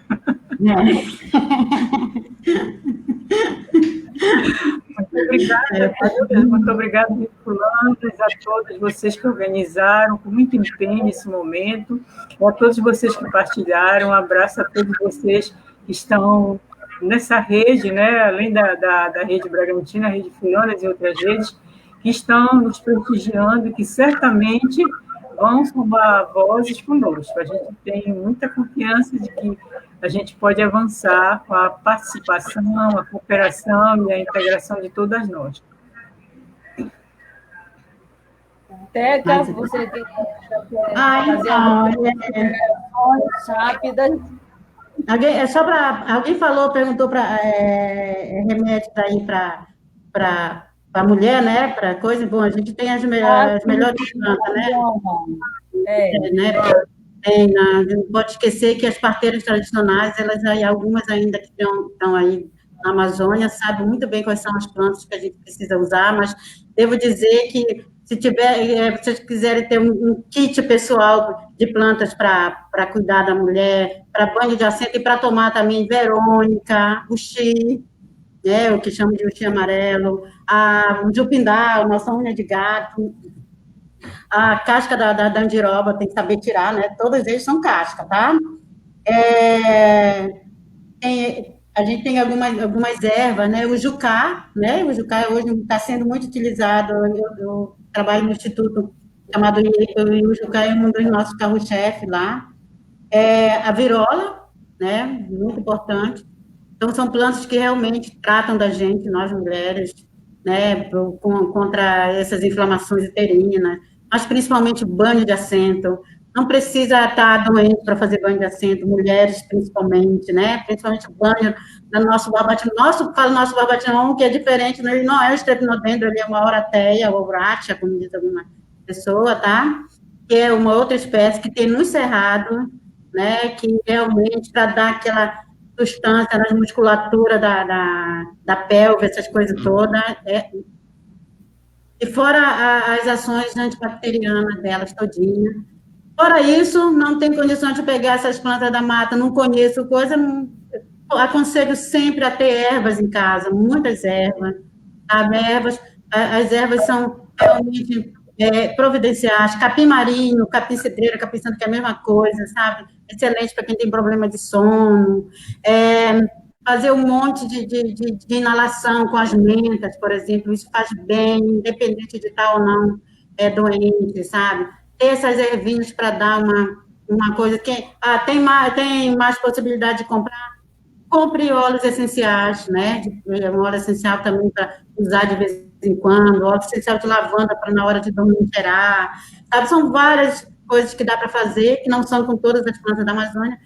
Eu prezo pelas plantas da Amazônia, principalmente pelos óleos vegetais mais comuns, para passar óleo de andiroba, para fazer as puxadas, né? As famosas puxadas, que era de massagem das nossas mães, para quem torceu o braço, torceu o pé, manda para a puxadeira, manda para as benzedeiras que sabem benzer, sabe? Cultivar essas pessoas, ótimo, preservar essas pessoas, sabe? Pelos saberes dela, consultar pessoas que fazem garrafada, mas aquelas pessoas que realmente sabem quais são as ervas que estão usando, não vão pelas mídias, pelo amor de Deus, porque a gente está tendo muito problema. Tá? Tem uma pesquisa que diz que a maioria de crianças que nascem com problema de teratogenicidade, que é teratogenicidade, teve algum efeito na criança, que ela nasceu com algum defeito físico, por exemplo, tá? E isso tem vindo de chás, tá? Muito deles vem de chás, então precisa saber. E o pessoal do conhecimento tradicional aí são pajés, são os nossos pretos daí, nossos quilombos, que sabem. Ele sabe levar a gente onde é que está lá dentro da mata, sabe? Sabe qual é a casca que essa já foi tirada da árvore, sabe? Enfim, pessoal, tá? Apesar de ser farmacêutica, sei gostar muito da farmacotec, transformo, eu trabalho em colaboração de produtos, tá? E eu acho que a gente ainda não deu os devidos direito a esse povo que deu tanta informação para a gente. E não só eu falo eu como farmacêutica, mas eu acho que o Brasil inteiro está devendo muito, tá? Porque muitas dessas coisas que saíram daqui hoje são fruto de... tem muita gente rica que levou embora esse nosso conhecimento, tá? Eu agradeço mais uma vez a Rede Fulana, agradeço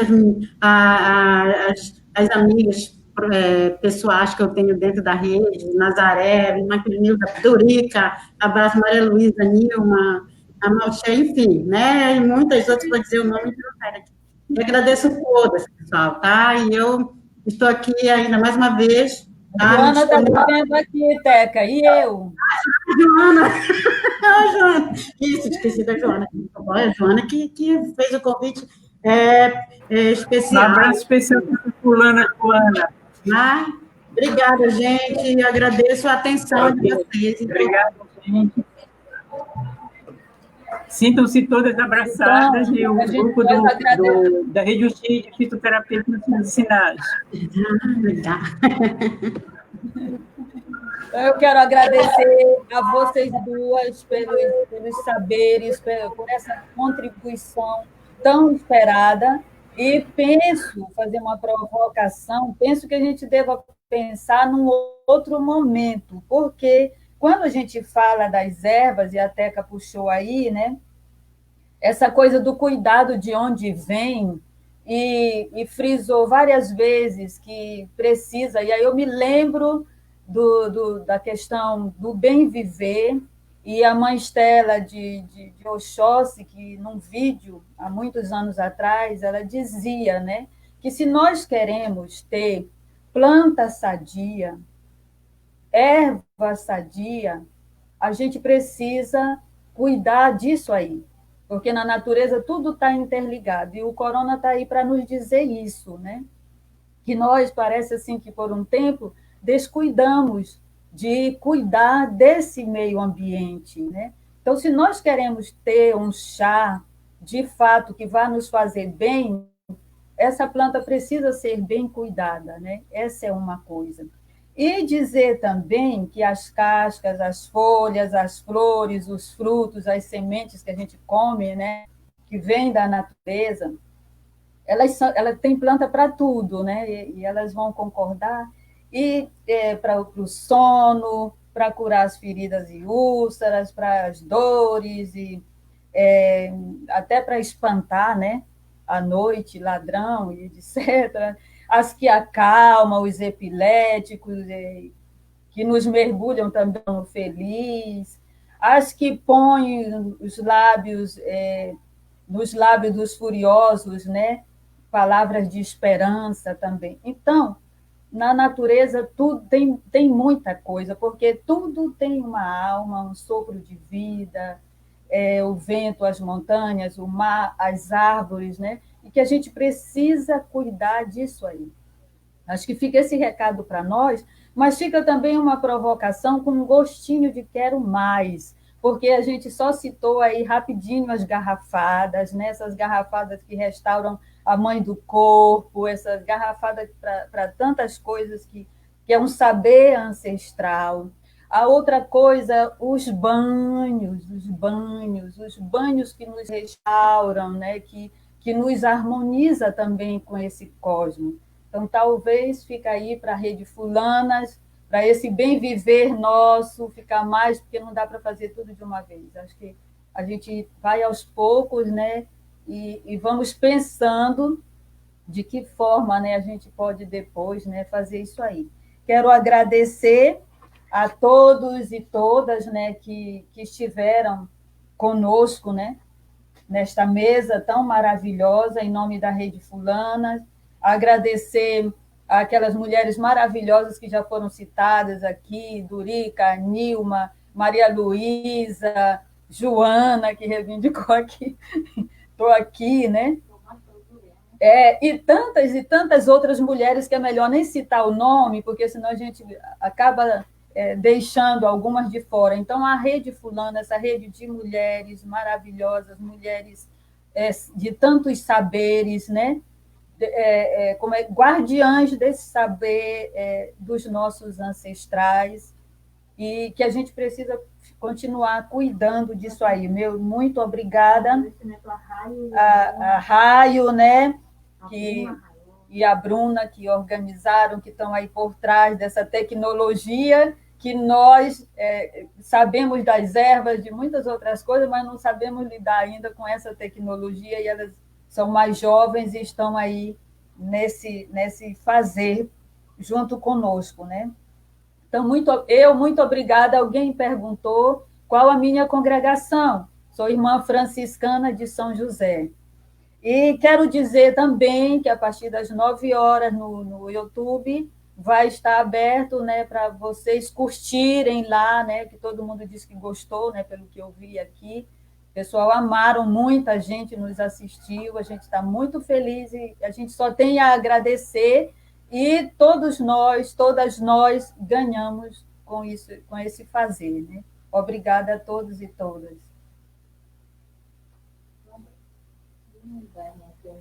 Senhora.